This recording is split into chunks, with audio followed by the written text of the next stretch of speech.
الصف الثاني الإعدادي هنراجع مع بعضينا كده. الإحصاء أخدنا 3 حاجات، أخدنا إزاي نجيب الوسط الحسابي وإزاي نجيب الوسيط وإزاي نجيب المنوال للجدول اللي هو فيه مجموعات. ركزوا معايا كده. أول حاجة ناخد سؤال بيقول لي اوجد الوسط الحسابي للتوزيع التكراري. مديني المجموعة هنا 5 وشرطة معناها إلى 15، 15 إلى 25، 25 إلى 35، 35 إلى 45، 45 إلى 55. يعني المجموعات بتاعتنا بتزيد كام يا جماعة؟ 10. وهنا التكرار. طيب عايز الوسط الحسابي. قانون الوسط الحسابي عبارة عن كده، بنكتب كده الوسط الحسابي س شرطة بيساوي مجموع اف ضرب اكس ام على مجموع الاف. الاف قلنا ده التكرار، اكس ام ده اللي هو بنسميه مركز المجموعة. فركزوا معايا كده. اول حاجة هعمل جدول كده، الجدول ده اول خانة كده هكتب فيه المجموعات بتاعتنا، وهنا هكتب التكرار بتاعنا. المجموعات ادي عندي من 5 لحد 15، المجموعة التانية من 15 لحد 25، المجموعة اللي بعد كده 25 لحد 35، المجموعة اللي بعد كده من 35 إلى 45، المجموعة اللي بعد كده من 45 إلى 55. ده آخر مجموعة. التكرار عندي هنا التكرار كام؟ 7، 10، 12، 13، 8. مجموع كل دول ب 30، لو مش مجموعين أنا هضطر أجمعهم، يبقى سوري ب 50، يبقى المجموع كله ب 50، يبقى جمعناهم أو هو مجموعين ب 50. طيب أول خطوة بقى هجيب خانة أسميها اكس ام. إيه اكس ام؟ اللي هي مركز المجموعة. وهعمل خانة تاني أضرب التكرار ضرب الاكس ام دي. طيب يبقى أجيب مركز المجموعة. طب نفتكر مع بعض مركز المجموعة ازاي نجيبه. الاكس ام ده عشان أجيبه بناخد الحد الأدنى للمجموعة زائد الحد الأعلى للمجموعة ونقسم على الاتنين. يعني هنا دي من 5 ل 15، يبقى ده اسمه الحد الأدنى وده الحد الأعلى، يبقى أقول له كده 5 الحد الأدنى زائد 15 الأعلى على الاتنين، يبقى 20 على الاتنين يبقى 10. يبقى المجموعة الأولى المركز بتاعها كام يا جماعة؟ 10. طيب المجموعة التانية 25 زائد 5 زائد 15 يبقى 40 على الاتنين يبقى 20. بس أقول لك حاجة، إحنا هنجيب المركز الأول بس اللي هو كام ده؟ 10. المجموعات 5 15 15 25 بتزيد كام؟ 10. يبقى المركز نزوده 10. يعني 10 اضيف 10 يبقى 20، اضيف 10 يبقى 30، اضيف 10 يبقى 40، اضيف 10 يبقى 50. فهمنا بنعمل ايه؟ طيب هبدا اضرب كده بالاله، نضرب ده ضرب ده بالاله، مش هتعب نفسي. ركزوا معايا كده. طيب نشوف كده، يبقى 7 في 10 عارفينها 70، 10 في 20 200، 12 في 30 360 طبعا بالآلة مش هتعب نفسي، 13 في 40 520، 8 في 50 ب 400. هبدأ أجمع دول كده بقى، أجمع 70 زائد 200 زائد 360 زائد 520 زائد 400 بالآلة. نبدأ نجمع كده، هجمع كده 70 زائد 200 زائد 360 زائد 520 زائد 400 بيساوي، طلع 1550. أكتب كده 1550. طب نبدأ نكتب القانون بتاعنا. القانون بتاعنا اللي هو الوسط الحسابي عبارة عن مجموع F ضرب XM على مجموع ال F. طيب مجموع F ضرب ال XM اللي هي الخانة دي جمعناهم كام؟ 1550 على مجموع التكرارات. التكرارات مجموعها كام؟ 50. طيب أبدأ أعمل دي بالآلة كده، نقسمهم على بعض كده بالآلة أهو. 1550 على 50 يساوي، طالع معانا ب 31، يبقى الناتج كام؟ 31. خلصت على كده، جبنا الوسط الحسابي. يبقى خدت الخانة بتاع المجموعات كتبتها زي ما هي، خانة بتاع التكرار كتبتها زي ما هي، عملت خانة جديدة اسمها اكس ام اللي هو مركز المجموعة، خدت الحد الأدنى زائد الأعلى على الاثنين، 5 و15 20 على الاثنين يبقى 10. المجموعات بتزيد 10 يبقى نزود المركز 10. ضربت الاف في الاكس ام، خلص السؤال بتاعنا. يبقى لازم نبقى حافظين قانون الوسط الحسابي للمجموعات. طيب نشوف كده سؤال تاني بيقول ايه. المجموعات بتاعتنا من 2 إلى 6، 6 إلى 10، 10 إلى 14. ألاحظ إن المجموعات بتاعتنا بتزيد 4. التكرار هنا 4، 6، 11، 12، كي 8، 65. طب ما هو مجموع التكرارات دي كلها كام؟ 60. أقدر أجيب الكي كده؟ ده هو أول مطلوب بيقول لي اوجد قيمة الكي. طب أنا عارف إن مجموع التكرارات دي كلها كام؟ 60. يبقى لو أنا عايز أجيب الكي، أجيب الكي إزاي؟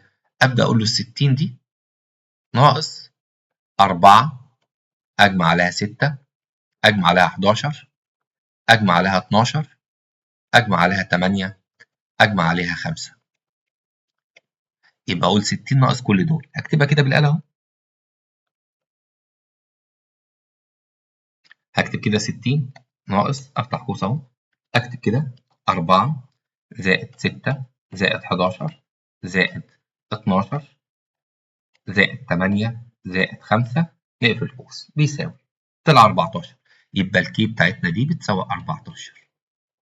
يبقى الكي ب 14. طيب بيقول لي هنا إيه؟ عايز قدر قيمة الوسيط، عايزين نجيب الوسيط. طب الوسيط قلنا نجيبه ازاي؟ نفتكر مع بعض. أول خطوة نعمل الجدول التكرار المتجمع الصاعد، يعني كأن هرتب تصاعدي. بعد كده أبدأ أرسم المنحنى بتاعنا. بعد كده أجيب ترتيب الوسيط، هيبقى هنا نعمل خط، أول ما يلمس المنحنى ننزل عمود، يبقى ده اسمه ترتيب الوسيط، لكن دي قيمة الوسيط. يبقى على المحور الأفقي قيمة الوسيط، أما على محور التكرارات اسمها ترتيب الوسيط.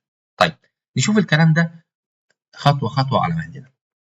أول حاجة بنعمل جدول كده بنسميه الحدود العليا للمجموعات والتكرار المتجمع الصاعد. يبقى بنعمل خانتين. المجموعة الأولى من كام؟ من 2 لحد كام؟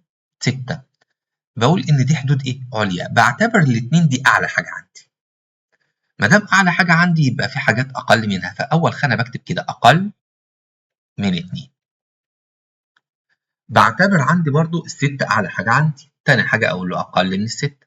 طبعا المجموعات بتاعتنا بتزيد كام؟ 4. أقول له بعد كده أقل من، نزود 4 يبقى أقل من 10، نزود 4 يبقى أقل من 14، نزود 4 يبقى أقل من 18، نزود 4 يبقى أقل من 22، نزود 4 يبقى أقل من 26، نزود 4 يبقى أقل من 30. طيب هبدأ بعد كده نشوف هنكمل إزاي. هبدأ أجيب التكرار اللي هو أقل من 2.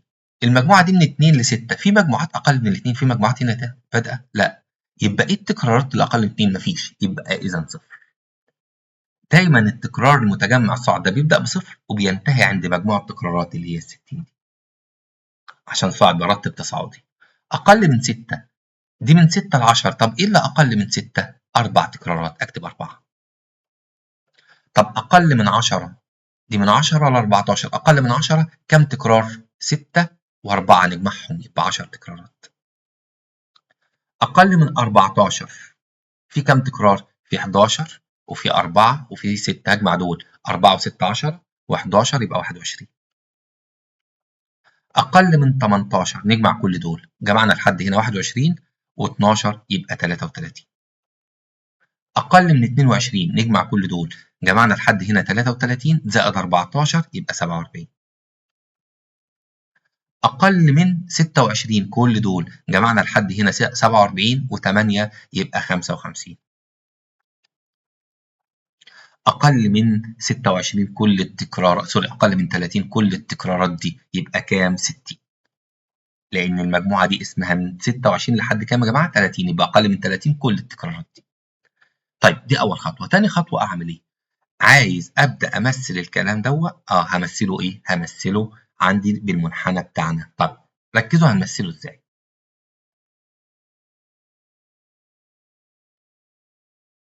ركزوا معايا كده. نعمل كده بالمسطرة خط كده، محور أفقي، ونعمل محور رأسي. طيب عندنا المجموعات بتاعتنا 2، بنزود 4 6، بنزود 4 10، بنزود 4 يبقى 14، 18، 22، 26، 30. لو بصينا على الأرقام دي أعلى رقم عندي كام؟ 60. ممكن نمشي كده 5، 10 طبعا في الرسم البياني هتبقى أوضح من كده، 15 20 25 30 35 40 45 50 55 أدي 60. طيب هنبدأ نمثل كده بس على أقل من مهلنا، ركزوا معايا وإحنا بنمثل. أول حاجة عندي هنا 2 وكام وصفر، نيجي هنا نقف عند الصفر نعمل نقطة. بعد كده عندي 6 و4، أدي 6 و4 دي 5 يبقى قبلها بشرطة كده في ورقة الرسم البياني هتبقى واضحة عن كده. 10 و10 أدي 10 و10. عندنا 14 21 14 وأدي عندنا 20 بعد ال 20 نقطة كده يبقى 21. طيب بعد كده عندنا 18 و33 18 وأدي عندنا هنا دي 30 31 32 33 كده بقى 3 شرط. طيب عندنا بعد كده 22 و47 22 و47 ادي عندنا 45 بعدها بشرطتين كده تبقى 47. عندنا 26 و55 26 و55 عندنا 30 وكام يا جماعه و60. هبدا ده منحنى يعني لازم نوصله بايه؟ بايدينا. يبقى ده منحنى يبقى لازم يتوصل بالايه؟ بالايد. طب ابدا اوصل كده المنحنى بتاعنا.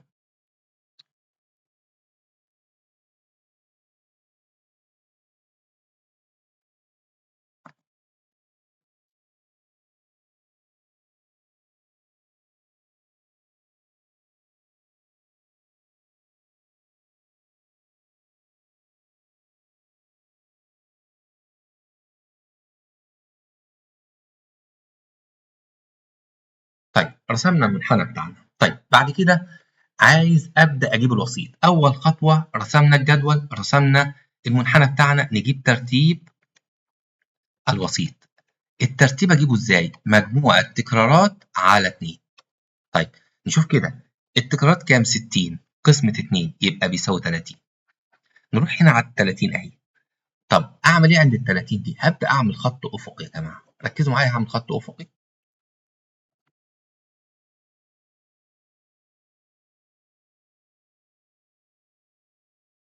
اول ما نلمس المنحنى نقف كده وننزل كده بعمود. ألاحظ الوسيط موجود هنا. طب هنا 14 15 16 17 18 تقريبا كده كام؟ 17. هبدأ أقول له كده الوسيط تقريبا عبارة عن كام؟ 17 وخلص السؤال على كده. فهمنا عملنا إيه؟ طيب ناخد سؤال تاني وركزوا معايا.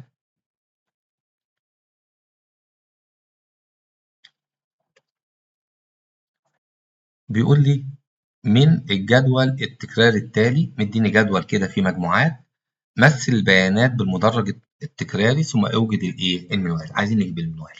طيب بالراحه كده، هو عايز يجيب ايه؟ المنوال. ايه المنوال؟ اكتر قيمه اتكررت بس دي مجموعات. طب هبدا اما اعمل المدرج التكراري وبعد كده نجيب المنوال. طيب نركز كده هنعمل ايه؟ هبدا كده اعمل زي ما عملنا من شويه محور افقي.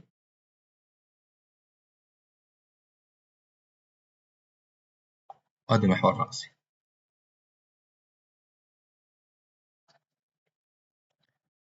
المجموعات بتاعتنا 10 الى 20. هعمل هنا 10 20 30 40 50 60 بس اخرنا كده. دي المجموعات بتاعتنا. وهنا ده اللي هو ايه؟ التكرار. طيب نشوف كده. دي معناها اعلى حاجه عندي تحت يا جماعه لو بصين كده كام؟ 30. ممكن نمشي 5 10 15. ادي 5 10 15 20 25 30 35. خلاص احنا مش عايزين كل ده. هبدا امثل ازاي؟ ركزوا معايا همثل ازاي. اول حاجه هنا دي معناها من 10 الى 20 15. من 10 لحد 20 15. نطلع عند ال 15 كده نحط نقطه كده، نحط نقطه كده لحد ال 20. ابدا اعمل خط كده واعمل خط كده ونوصلهم كده. ده اول عمود عندنا. مركزين؟ طيب مش لازم نظلله بس عشان انا حبيت اوضحه، ممكن نوضحه بلون ازهى من كده لو احنا مش عايزين نظلل.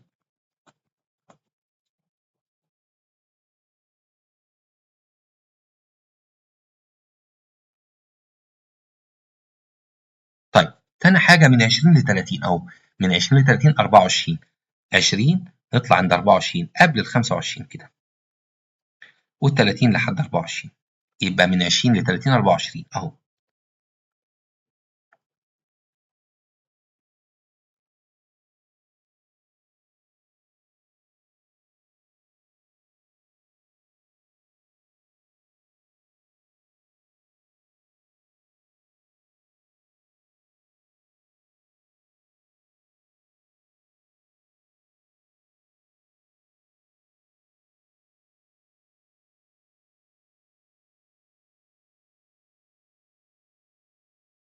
طيب نشوف بعد كده من 30 لحد 40، 30 لحد 40 كانت 30، 30 لحد 40 كانت 30، ادي 30. يبقى من 30 ل 40 هنرسم كده عمود برضو كده اهو.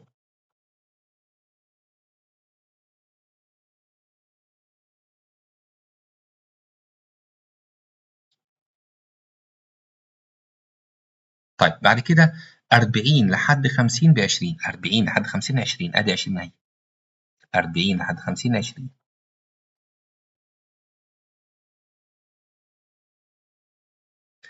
50 لحد 60 11، ادي 10، يبقى نطلع خطوة 50 عند 11 كده، خطوة بعد ال10 كده.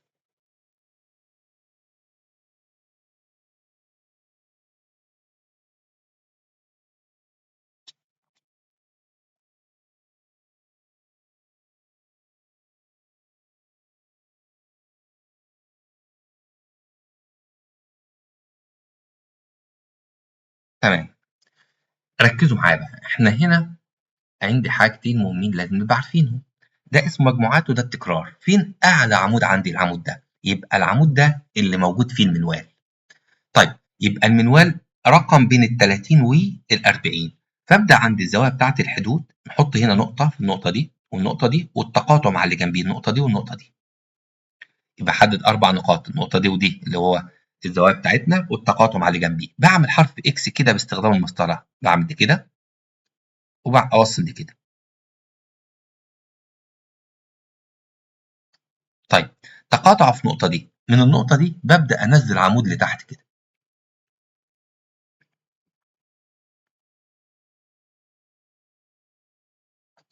المكان ده هو عبارة عن النقطة بتاعة المنوال، يبقى المنوال بس برضو ده تقريبا عدد بين ال 30 و 40، يعني ممكن أقول كده 34 تقريبا ويبقى خلصت على كده.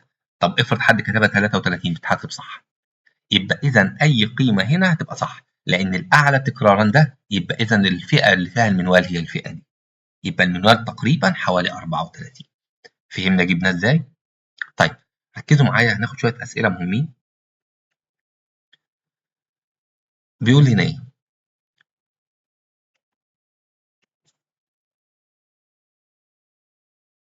بيقول لي ما مركز المجموعة الثانية في المجموعات دي؟ من دي المجموعة من 5 إلى 15، 15 إلى 25 وهكذا. هو عايز مركز المجموعة الإيه؟ التانية اللي هي من 15 لحد 25. طب ما إحنا لسه بنقول إن المركز بيساوي إيه؟ الحد الأدنى اللي هي 15 زائد الأعلى على الاتنين. نجمع دول كده يبقى 40 على الاتنين يبقى بيساوي 20، يبقى المركز 20. طيب بيقول لي هنا السؤال اللي بعديه، إذا كان الحد الأعلى المجموعة هو 10، الأعلى 10 والأدنى هو 6، يبقى المجموعة من 6 إلى 10، الأدنى 6 والأعلى 10، فإن مركز المجموعة، مركز المجموعة نجمع الحد الأدنى زائد الأعلى على الاتنين، يبقى 16 قسمة 2 هيساوي 8، يبقى مركز المجموعة 8. طب شوف اللي بعديها، إذا كان الحد الأعلى للمجموعة هو 18، الحد الأعلى 18 ومركزها هو 15 ونص، فما الحد الأدنى للمجموعة؟ طب المجموعة بتاعتنا من x إلى 18، الحد الأدنى مش عندي كتبته x، الأعلى عندي 18 بس مديني المركز. ممكن نعملها بصورة معادلة، نعملها زي معادلة. هو أنا عندي هنا إزاي أجيب مركز المجموعة؟ باخد الحد الأدنى زائد الحد الأعلى على الاتنين. طب ما القيمة دي كلها أهو، الحد الأدنى زائد الأعلى على الاتنين موجودة بكام؟ 15 ونص. ده مقامه كام؟ 1. نضرب 1 في القيمة دي يبقى x زائد 18 ده 2 في 15.5 يبقى 31. يبقى x بيساوي 31 نودي ده بعكس الإشارة ناقص 18. يبقى x بيساوي هبدأ أطرح كده 31 ناقص 18 يبقى 13. يبقى الإجابة 13. ممكن أحلها بسرعة. بصوا يا جماعة، لو أنا عايز أي حاجة مجهولة أعمل إيه؟ أضرب يا جماعة مركز المجموعة أضربه في 2 وأطرح الحاجة اللي موجودة. يعني عندي هنا مركز المجموعة عندي كام؟ 15.5 في 2 يبقى 31 ناقص اللي عندي الحد الأعلى هيديني الحد الأدنى وخلص. أو أقول 31 ناقص 13 اللي هو الحد الأدنى يديني 18 هو الأعلى. يبقى ممكن أضرب المركز في 2 اللي هي عملنا مقصية هي. تمام؟ في أي حاجة براحتكم ركزوا معايا. إذا كان الحد الأدنى لمجموعة 20 من الحد الأدنى ومركزها 25 فما الحد الأعلى؟ الأدنى 20 ناقص الحد الأدنى 20 إلى الأعلى مش عارف. تمام؟ هو عايز الحد الأعلى. المركز كام يا جماعة؟ المركز عندي 25. يبقى لو أنا عايز أجيب الحد الأعلى ممكن أجيبه بسهولة. أضرب المركز ده في 2 يديني 50 ناقص اللي موجود عندي الأدنى ناقص 20 يبقى بيساوي 30. نتأكد. يبقى المجموعة دلوقتي من 20 ل 30 20 زائد 30 50 على 2 يبقى 25 صح كده. إذا كانت بداية مجموعة 15 يعني الحد الأدنى 15 طب نهايتها كام؟ لا مش عارف. ومركزها 17.5 فإن طول المجموعة. طب نمشي حتة. أنا عايز أجيب الحد الأعلى. إزاي أجيب الأعلى؟ نضرب المركز ده في 2 هيبقى 35 ناقص 15 اللي هو الأدنى هيدينا كام؟ 20. يبقى المجموعة دي من 15 إلى 20. زادت كام المجموعة دي؟ 5 يبقى طول المجموعة 5. هو عايز طول المجموعة. طب نشوف سؤال تاني. إذا كان مجموع التكرارات ب20 ومجموع التكرارات في المركز ب200 فإن الوسط الحسابي. طب الوسط الحسابي x شرطة بيساوي مجموع f ضرب xm على مجموع الf. طيب f ضرب xm مديها لي بكام؟ 200. مجموع التكرارات بكام؟ 20. طب دي بالآلة كده ده مع ده يبقى 10 يبقى 10. برضو نفس الكلام مجموع التكرارات 50 وحاصل ضرب x في التكرار في مركز المجموعة 800. عايز أجيب الوسط مجموع f ضرب xm على مجموع الf. طب مجموع f ضرب xm بكام؟ 800. مجموع الf 50. نقسم دول كده على بعض ونشوف هتطلع معانا بكام. 0 على 0 80 على 5 يبقى كام؟ 16. يبقى 16. طيب ركزوا معايا السؤال ده مهم جدا. إذا كان مسقط النقطة 35.5 الموجود على منحنى التكراري يحدد الوسيط على محور المجموعات فما ترتيب الوسيط؟ طيب ركزوا معايا. احنا قلنا بنرسم كده المنحنى بتاعنا. هنا عندي مجموعات وهنا عندي تكرار وبرسم المنحنى بتاعنا كده. هو بنحدد هنا ترتيب الوسيط وبعمل خط كده وبنزل كده. هو بيقول لي النقطة دي اسمها كام؟ 35.5. أنا بمشي دي الأول دي 35 بعد كده بمشي لفوق 5 يبقى دي 5. يبقى بمشي ده 35 بعد كده 5. يبقى لو سألني إيه ال 35 ده الوسيط أمال إيه ال 5 دي ترتيب الوسيط؟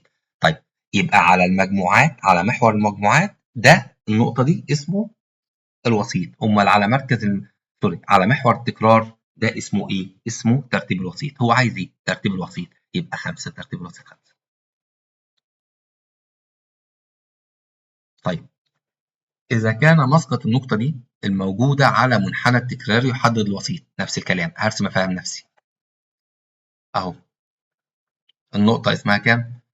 25 ونطلع كده 40. تمام.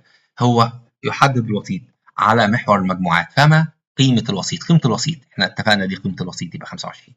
أمال القيمة دي ترتيب الوسيط. يبقى على المجموعات اسمه الوسيط على التكرار اسمه ترتيب الوسيط. يبقى ده الوسيط. أما النقطة هنا اسمه إيه؟ ترتيب الوسيط. المنوال التوزيع ده مديني جدول بسيط. القيمة اتكررت كم مرة؟ جدول بسيط. دي سهلة. ال10 اتكررت 5 مرات، ال20 12 مرة، ال30 8 مرات. يعني اسال على المنوال ايه اكتر قيمه اتكررت؟ الاحظ ال20 اتكررت 12 مره يبقى ال20. فهمناها؟ طيب عايز افتكر حاجه كده بسرعه. لما يقول لي كده عايز اجيب الوسط الحسابي للقيم، ويقول لي كده 3 و4 و6 و7. اقول الوسط الحسابي لما يبقى قيم مش في جدول، مجموع القيم على عددهم يبقى 7 زائد 6 زائد 4 زائد 3 1 2 3 4 على 4. نبدأ نجمع يبقى 20 على الأربعة يبقى بيساوي 5. طيب لما يقول لي عايز أجيب الوسيط للقيم 2 و5 و7 و9 و3، أول خطوة نرتب تصاعدي أو تنازلي. 2 بعد كده 3 بعد كده 5 بعد كده 7 بعد كده 9. الوسيط اللي في النص على القيمة دي يبقى أقول له كده الوسيط بيساوي 5. طب ركزوا معايا لما أقول له عايز كده الوسيط للقيم 2 7 3 5 9 6، أول حاجة أرتب تصاعدي. أول حاجة 2 بعد كده 3 بعد كده عندنا 5 6 7 9. لما نشوف كده ده مع ده وده مع ده، كده الوسيط عندي كام قيمة؟ 2. عشان أجيب الوسيط قلنا نعمل إيه؟ نجمع ده زائد ده ونقسم على الاتنين، يبقى 11 على الاتنين بيساوي 5.5. طيب لو قال لي كده عايز أجيب المنوال للقيم 5 و6 و5 و7، أقول له هو إيه؟ أكتر قيمة اتكررت مين؟ ال5. طب لما يقول لي كده المنوال للقيم 6 و7 و6 و7 و6 هو نقط أكتر قيمة اتكررت هنا مين؟ ال6، يبقى 6. يبقى إذا المنوال هو القيمة الأكثر تكرارا. يا ريت نكون استفدنا وشكرا. طيب نشوف كده يبقى 7 في 10 عارفينها 70، 10 في 20 200، 12 في 30 360 طبعا بالآلة مش هتعب نفسي، 13 في 40 520، 8 في 50 ب 400. هبدأ أجمع دول كده بقى، أجمع 70 زائد 200 زائد 360 زائد 520 زائد 400 بالآلة. نبدأ نجمع كده، هجمع كده 70 زائد 200 زائد 360 زائد 520 زائد 400 بيساوي طلع 1550. أكتب كده 1550. طب نبدأ نكتب القانون بتاعنا. القانون بتاعنا اللي هو الوسط الحسابي عبارة عن مجموع F ضرب XM على مجموع ال F. طيب مجموع F ضرب ال XM اللي هي الخانة دي جمعناهم كام؟ 1550 على مجموع التكرارات. التكرارات مجموعها كام؟ 50. طيب أبدأ أعمل دي بالآلة كده، نقسمهم على بعض كده بالآلة أهو. 1550 على 50 يساوي طالع معانا ب 31، يبقى الناتج كام؟ 31. خلصت على كده، جبنا الوسط الحسابي. يبقى خدت الخانة بتاع المجموعات كتبتها زي ما هي، خانة بتاع التكرار كتبتها زي ما هي، عملت خانة جديدة اسمها اكس ام اللي هو مركز المجموعة، خدت الحد الأدنى زائد الأعلى على الاثنين، 5 و15 20 على الاثنين يبقى 10. المجموعات بتزيد 10 يبقى نزود المركز 10. ضربت الاف في الاكس ام، خلص السؤال بتاعنا. يبقى لازم نبقى حافظين قانون الوسط الحسابي للمجموعات. طيب نشوف كده سؤال تاني بيقول ايه. المجموعات بتاعتنا من 2 إلى 6 6 إلى 10 10 إلى 14. ألاحظ إن المجموعات بتاعتنا بتزيد 4. التكرار هنا 4 6 11 12 كي 8 65. طب ما هو مجموع التكرارات دي كلها كام؟ 60. أقدر أجيب الكي كده؟ ده هو أول مطلوب بيقول لي اوجد قيمة الكي. طب أنا عارف إن مجموع التكرارات دي كلها كام؟ 60. يبقى لو أنا عايز أجيب الكي، أجيب الكي إزاي؟ أبدأ أقول له ال 60 دي ناقص 4 أجمع عليها 6 أجمع عليها 11 أجمع عليها 12 أجمع عليها 8 أجمع عليها 5. يبقى أقول 60 ناقص كل دول، أكتبها كده بالآلة أهو. هكتب كده 60 ناقص، أفتح قوس أهو، أكتب كده 4 زائد 6 زائد 11 زائد 12 زائد 8 زائد 5 نقفل القوس بيساوي طلع 14. يبقى الكي بتاعتنا دي بتساوي 14. يبقى الكي ب 14. طيب بيقول لي هنا ايه؟ عايز اقدر قيمه الوسيط، عايزين نجيب الوسيط. طب الوسيط قلنا نجيبه ازاي؟ نفتكر مع بعض. اول خطوه نعمل الجدول التكرار المتجمع الصاعد، يعني كأني هرتب تصاعدي. بعد كده ابدا ارسم المنحنى بتاعنا. بعد كده اجيب ترتيب الوسيط، هيبقى هنا نعمل خط، اول ما يلمس المنحنى ننزل عمود، يبقى ده اسمه ترتيب الوسيط، لكن دي قيمه الوسيط. يبقى على المحور الافقي قيمه الوسيط، اما على محور التكرارات اسمها ترتيب الوسيط. طيب نشوف الكلام ده خطوه خطوه على مهلنا. اول حاجه بنعمل جدول كده بنسميه الحدود العليا للمجموعات والتكرار المتجمع الصاعد. يبقى بنعمل خانتين. المجموعه الاولى من كام؟ من 2 لحد كام؟ 6. بقول ان دي حدود ايه؟ عليا. بعتبر الاثنين دي اعلى حاجه عندي. ما دام اعلى حاجه عندي يبقى في حاجات اقل منها، فاول خانه بكتب كده اقل من 2. بعتبر عندي برضو الستة اعلى حاجه عندي. تاني حاجه اقول له اقل من الستة. طبعا المجموعات بتاعتنا بتزيد كام؟ 4. اقول له بعد كده اقل من، نزود 4 يبقى اقل من 10، نزود 4 يبقى اقل من 14، نزود 4 يبقى اقل من 18، نزود 4 يبقى اقل من 22، نزود 4 يبقى اقل من 26، نزود 4 يبقى اقل من 30. طيب هبدأ بعد كده نشوف هنكمل ازاي. هبدأ اجيب التكرار اللي هو اقل من 2. المجموعة دي من 2 ل 6. في مجموعات اقل من الاثنين، في مجموعات هنا بادئة لا. يبقى ايه التكرارات اللي اقل من 2؟ مفيش، يبقى اذا صفر. دايما التكرار المتجمع الصاعد ده بيبدأ بصفر وبينتهي عند مجموع التكرارات اللي هي 60 دي، عشان صاعد برتب تصاعدي. اقل من 6 دي من 6 ل 10. طب ايه اللي اقل من 6؟ 4 تكرارات، اكتب 4. طب اقل من 10 دي من 10 ل 14. اقل من 10 كم تكرار؟ 6 و4 نجمعهم يبقى 10 تكرارات. اقل من 14 في كم تكرار؟ في 11 وفي 4 وفي 6. هجمع دول 4 و6 10 و11 يبقى 21. اقل من 18 نجمع كل دول، جمعنا لحد هنا 21 و12 يبقى 33. اقل من 22 نجمع كل دول، جمعنا لحد هنا 33 زائد 14 يبقى 47.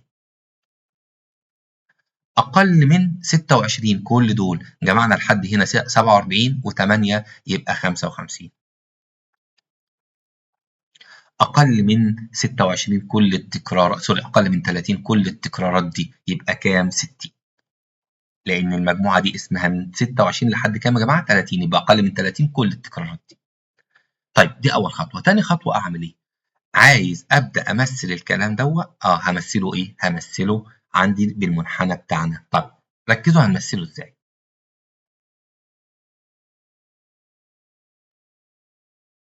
ركزوا معايا كده. نعمل كده بالمسطره خط كده محور افقي، ونعمل محور راسي. طيب عندنا المجموعات بتاعتنا 2، بنزود 4 6، بنزود 4 10، بنزود 4 يبقى 14، 18، 22، 26، 30. لو بصينا على الأرقام دي أعلى رقم عندي كام؟ 60. ممكن نمشي كده 5 10، طبعا في الرسم اللي هنا هتبقى أوضح من كده، 15 20 25 30 35 40 45 50 55 أدي 60. طيب هنبدأ نمثل كده بس على أقل من مهلنا. ركزوا معايا وإحنا بنمثل. أول حاجة عندي هنا 2 وكام وصفر، نيجي هنا نقف عند الصفر نعمل نقطة. بعد كده عندي 6 و4، أدي 6 و4 دي 5 يبقى قبلها بشرطة كده في ورقة الرسم باينة تبقى واضحة عن كده. 10 و10 أدي 10 و10. عندنا 14 21، 14 وأدي عندنا 20، بعد ال 20 نقطة كده يبقى 21. طيب بعد كده عندنا 18 و33، 18 وأدي عندنا هنا دي 30 31 32 33 كده بقى 3 شرط. طيب عندنا بعد كده 22 و47، 22 و47. ادي عندنا 45 بعدها بشرطتين كده تبقى 47. عندنا 26 و55، 26 و55. عندنا 30 وكام يا جماعة و60. هبدأ ده منحنى، يعني لازم نوصله بإيه؟ بإيدينا. يبقى ده منحنى، يبقى لازم يتوصل بالإيه؟ بالإيد. طب أبدأ أوصل كده المنحنى بتاعنا.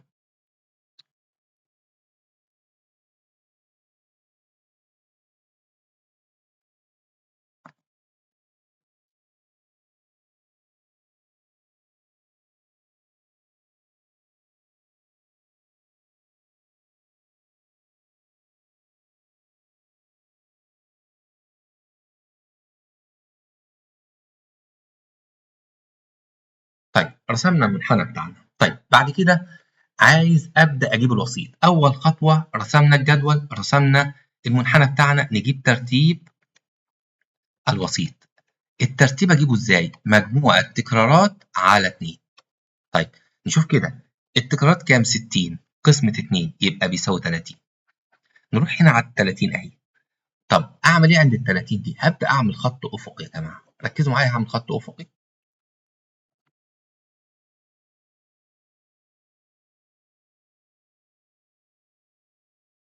أول ما نلمس المنحنى نقف كده وننزل كده بعمود.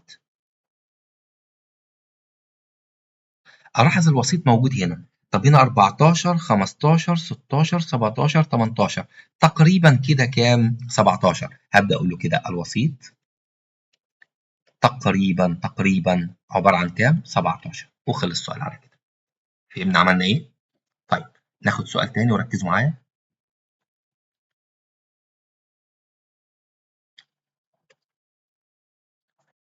بيقول لي من الجدول التكراري التالي، مديني جدول كده فيه مجموعات، مثل البيانات بالمدرج التكراري ثم اوجد الايه؟ المنوال. عايزين نجيب المنوال. طيب بالراحه كده، هو عايز يجيب ايه؟ المنوال. ايه المنوال؟ اكتر قيمه اتكررت، بس دي مجموعات. طب هبدا اما اعمل المدرج التكراري وبعد كده نجيب المنوال. طيب نركز كده، هنعمل ايه؟ هبدا كده اعمل زي ما عملنا من شويه، محور افقي.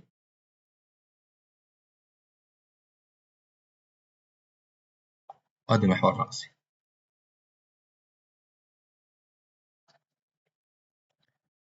المجموعات بتاعتنا 10 الى 20. هعمل هنا 10 20 30 40 50 60. بس اخرنا كده، دي المجموعات بتاعتنا. وهنا ده اللي هو ايه؟ التكرار. طيب نشوف كده، دي معناها اعلى حاجه عندي تحت يا جماعه لو بصين كده كام؟ 30. ممكن نمشي 5 10 15. ادي 5 10 15 20 25 30 35. خلاص احنا مش عايزين كل ده. هبدا امثل ازاي؟ ركزوا معايا، همثل ازاي. اول حاجه هنا دي معناها من 10 الى 20 15. من 10 لحد 20 15. نطلع عند ال 15 كده، نحط نقطه كده، نحط نقطه كده لحد ال 20. ابدا اعمل خط كده واعمل خط كده ونوصلهم كده. ده اول عمود عندنا. مركزين؟ طيب مش لازم نظلله، بس عشان انا حبيت اوضحه. ممكن نوضحه بلون ازهى من كده لو احنا مش عايزين نظلل.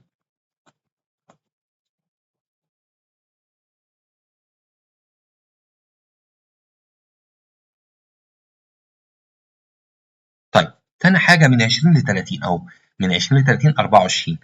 20 نطلع عند 24 قبل ال 25 كده، وال30 لحد 24. يبقى من 20 ل 30 24 اهو.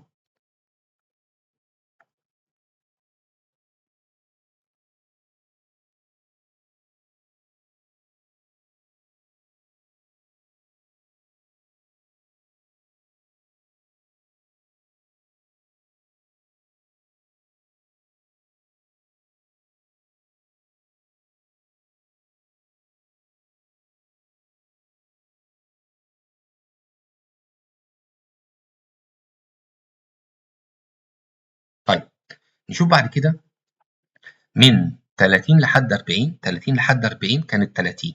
30 لحد 40 كانت 30. ادي 30. يبقى من 30 ل 40 هنرسم كده عمود برضو كده اهو.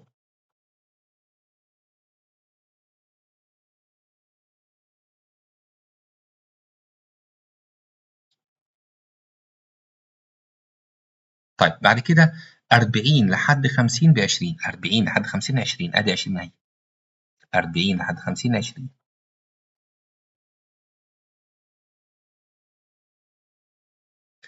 50 لحد 60 11، ادي 10. يبقى نطلع خطوة 50 عند 11 كده، خطوة بعد ال10 كده.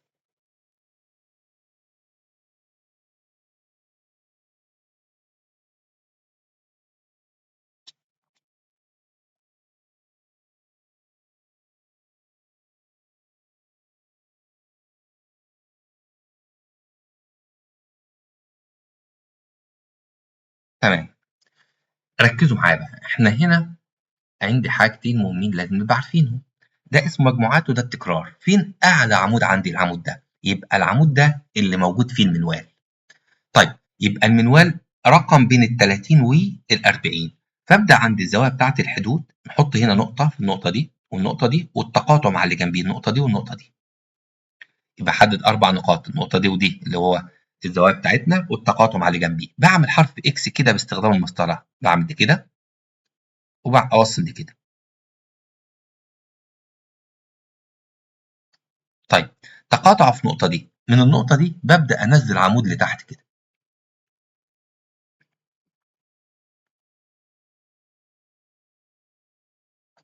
المكان ده هو عبارة عن النقطة بتاعة المنوال. يبقى المنوال بس برضو ده تقريبا عدد بين ال 30 و 40، يعني ممكن أقول كده 34 تقريبا ويبقى خلصت على كده. طب افرض حد كتبها 33 بتتحسب صح، يبقى إذا أي قيمة هنا هتبقى صح، لأن الأعلى تكرارا ده يبقى إذا الفئة اللي فيها المنوال هي الفئة دي. يبقى المنوال تقريبا حوالي 34. فهمنا جبنا إزاي؟ طيب ركزوا معايا، هناخد شوية أسئلة مهمين. بيقول هنا إيه؟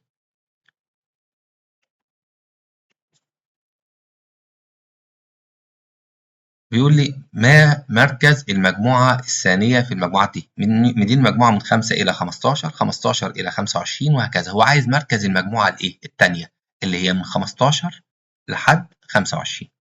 طب ما إحنا لسه بنقول إن المركز بيساوي إيه؟ الحد الأدنى اللي هي 15 زائد الأعلى على الاتنين. نجمع دول كده يبقى 40 على الاتنين يبقى بيساوي 20، يبقى المركز 20. طيب بيقول لي هنا السؤال اللي بعديه، إذا كان الحد الأعلى المجموعة هو 10، الأعلى 10 والأدنى هو 6، يبقى المجموعة من 6 إلى 10، الأدنى 6 والأعلى 10. فإن مركز المجموعة نجمع الحد الأدنى زائد الأعلى على الاتنين، يبقى 16 قسمة 2 هيساوي 8، يبقى مركز المجموعة 8. طب شوف اللي بعديها،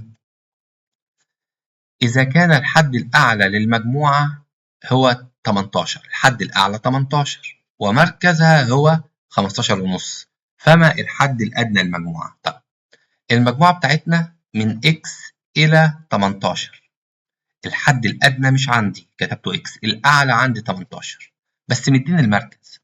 ممكن نعملها بصورة معادلة، نعملها زي معادلة.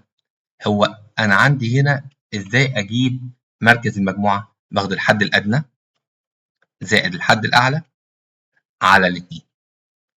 طب ما القيمة دي كلها أهو، الحد الأدنى زائد الأعلى على الاتنين موجودة بكام؟ 15 ونص. ده مقامه كام؟ 1. نضرب 1 في القيمة دي يبقى إكس زائد 18، ده 2 في 15 ونص يبقى 31، يبقى إكس بيساوي 31، نودي ده بعكس الإشارة ناقص 18، يبقى إكس بيساوي، هبدأ أطرح كده 31 ناقص 18 يبقى 13، يبقى الإجابة 13.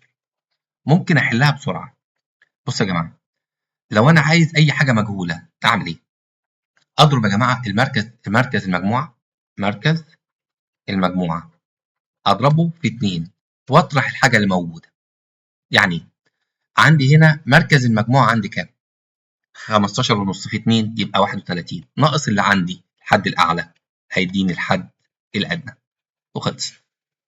أو أقول 31 ناقص 13 اللي هو الحد الأدنى يديني 18 هو الأعلى. يبقى ممكن أضرب المركز في 2 اللي هي عملنا مقصية هي تمام؟ في أي حاجة براحتكم، ركزوا معايا. إذا كان الحد الأدنى لمجموعة 20 من الحد الأدنى ومركزها 25 فما الحد الأعلى؟ الأدنى 20 ناقص الحد الأدنى 20 إلى الأعلى مش عارفه. تمام؟ هو عايز الحد الأعلى، المركز كام يا جماعة؟ المركز عندي 25، يبقى لو أنا عايز أجيب الحد الأعلى ممكن أجيبه بسهولة، أضرب المركز ده في 2 يديني 50 ناقص اللي موجود عندي الأدنى ناقص 20 يبقى بيساوي 30. نتأكد، يبقى المجموعة دلوقتي من 20 ل 30، 20 زائد 30 50 على الاتنين يبقى 25 صح كده. إذا كانت بداية مجموعة 15 يعني الحد الأدنى 15، طب نهايتها كام؟ لا مش عارف. ومركزها 17.5 فإن طول المجموعة. طب نمشي حتة حتة. أنا عايز أجيب الحد الأعلى. إزاي أجيب الأعلى؟ نضرب المركز ده في 2 هيبقى 35 ناقص 15 اللي هو الأدنى هيدينا كام؟ 20. يبقى المجموعة دي من 15 إلى 20. زادت كام المجموعة دي؟ 5، يبقى طول المجموعة 5. هو عايز طول المجموعة. طب نشوف سؤال تاني. إذا كان مجموع التكرارات ب20 ومجموع التكرارات في المركز ب200 فإن الوسط الحسابي. طب الوسط الحسابي إكس شرطة بيساوي مجموع اف ضرب اكس ام على مجموع الاف. طيب اف ضرب الاكس ام مديها لي بكام؟ 200. مجموع التكرارات بكام؟ 20. طب دي بالآلة كده ده مع ده يبقى 10 يبقى 10. برضه نفس الكلام، مجموع التكرارات 50 وحاصل ضرب اكس في سوري التكرار في مركز المجموعة 800. عايز اجيب الوسط. الوسط مجموع اف ضرب الاكس ام على مجموع الاف. طب مجموع اف ضرب الاكس ام بكام؟ 800. مجموع الاف 50. نقسم دول كده على بعض ونشوف هتطلع معانا بكام. 0 على 0 80 على الخمسة يبقى كام؟ 16. يبقى 16. طيب ركزوا معايا في السؤال ده مهم جدا. إذا كان مسقط النقطة 35.5 الموجود على منحنى التكراري يحدد الوسيط على محور المجموعات فما ترتيب الوسيط؟ طيب ركزوا معايا. احنا قلنا بنرسم كده المنحنى بتاعنا، هنا عندي مجموعات وهنا عندي تكرار، وبرسم المنحنى بتاعنا كده. هو بنحدد هنا ترتيب الوسيط وبعمل خط كده وبنزل كده. هو بيقول لي النقطة دي اسمها كام؟ 35.5. أنا بمشي دي الأول، دي 35، بعد كده بمشي لفوق 5 يبقى دي 5، يبقى بمشي ده 35 بعد كده 5. يبقى لو سألني إيه ال 35 ده الوسيط، أمال إيه ال 5 دي ترتيب الوسيط؟ طيب يبقى على المجموعات، على محور المجموعات ده النقطة دي اسمه الوسيط، أمال على مركز سوري على محور التكرار ده اسمه إيه؟ اسمه ترتيب الوسيط. هو عايز إيه؟ ترتيب الوسيط، يبقى 5 ترتيب الوسيط 5. طيب إذا كان مسقط النقطة دي الموجودة على منحنى التكرار يحدد الوسيط، نفس الكلام هرسم أفهم نفسي. أهو النقطة اسمها كام؟ 25 ونطلع كده 40. تمام. هو يحدد الوسيط على محور المجموعات فما قيمة الوسيط؟ قيمة الوسيط احنا اتفقنا دي قيمة الوسيط يبقى 25. أمال القيمة دي ترتيب الوسيط، يبقى على المجموعات اسمه الوسيط، على التكرار اسمه ترتيب الوسيط، يبقى ده الوسيط. أما النقطة هنا اسمه إيه؟ ترتيب الوسيط. المنوال للتوزيع ده مديني جدول بسيط، القيمة اتكررت كم مرة؟ جدول بسيط دي سهلة. ال10 اتكررت 5 مرات، ال20 12 مرة، ال30 8 مرات. يعني أسأل على المنوال إيه أكتر قيمة اتكررت؟ ألاحظ ال20 اتكررت 12 مرة يبقى ال20. فهمناها؟ طيب عايز أفتكر حاجة كده بسرعة. لما يقول لي كده عايز أجيب الوسط الحسابي للقيم، ويقول لي كده 3 و4 و6 و7. أقول الوسط الحسابي لما يبقى قيم مش في جدول، مجموع القيم على عددهم، يبقى 7 زائد 6 زائد 4 زائد 3 1 2 3 4 على 4. نبدأ نجمع، يبقى 20 على الأربعة يبقى بيساوي 5. طيب لما يقول لي عايز أجيب الوسيط للقيم 2 و5 و7 و9 و3، أول خطوة نرتب تصاعدي أو تنازلي. 2 بعد كده 3 بعد كده 5 بعد كده 7 بعد كده 9. الوسيط اللي في النص القيمة دي يبقى أقول له كده الوسيط بيساوي 5. طب ركزوا معايا، لما أقول له عايز كده الوسيط للقيم 2 7 3 5 9 6، أول حاجة أرتب تصاعدي، أول حاجة 2 بعد كده 3 بعد كده عندنا 5 6 7 9. لما نشوف كده ده مع ده وده مع ده، كده الوسيط عندي كام قيمة؟ 2. عشان أجيب الوسيط قلنا نعمل إيه؟ نجمع ده زائد ده ونقسم على 2، يبقى 11 على 2 بيساوي 5.5. طيب لو قال لي كده عايز أجيب المنوال للقيم 5 و6 و5 و7، أقول له هو إيه؟ أكتر قيمة اتكررت مين؟ ال5. طب لما يقول لي كده المنوال للقيم 6 و7 و6 و7 و6 هو نقط، أكتر قيمة اتكررت هنا مين؟ ال6، يبقى 6. يبقى إذا المنوال هو القيمة الأكثر تكرارا. يا ريت نكون استفدنا وشكرا.